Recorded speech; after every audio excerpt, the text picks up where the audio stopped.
utilisez toujours des phrases assez courtes. Quand vous vous décrivez, essayez d'être le plus précis possible sans en mettre trop. Un nom complet, c'est tout à fait basique, c'est ce que j'expliquais tout à l'heure, on enfonce des portes ouvertes, votre nom et votre prénom.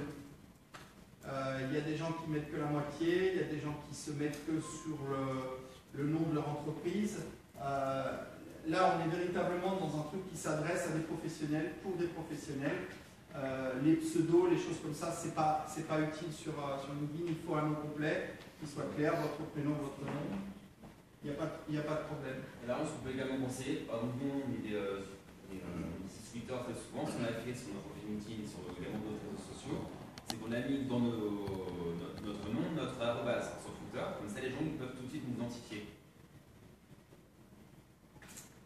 Le titre accrocheur, donc ça c'est notre côté décalé. Notre leitmotiv c'est qu'on est une agence de com décalée, donc le titre accrocheur c'est quelque chose qu'il faut un peu travailler, un peu réfléchir.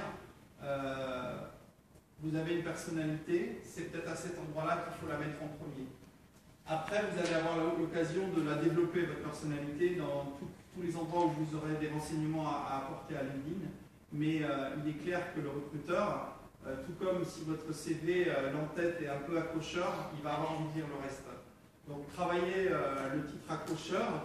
Et si je peux me permettre un conseil, ce titre-là, si vous êtes multi-connecté, si vous utilisez beaucoup les autres réseaux, essayez d'en faire un gimmick, c'est-à-dire que mettez-le peut-être entre guillemets, comme si c'était une phrase personnelle que vous allez avoir comme ligne de vie ou en tout cas comme ligne de principe.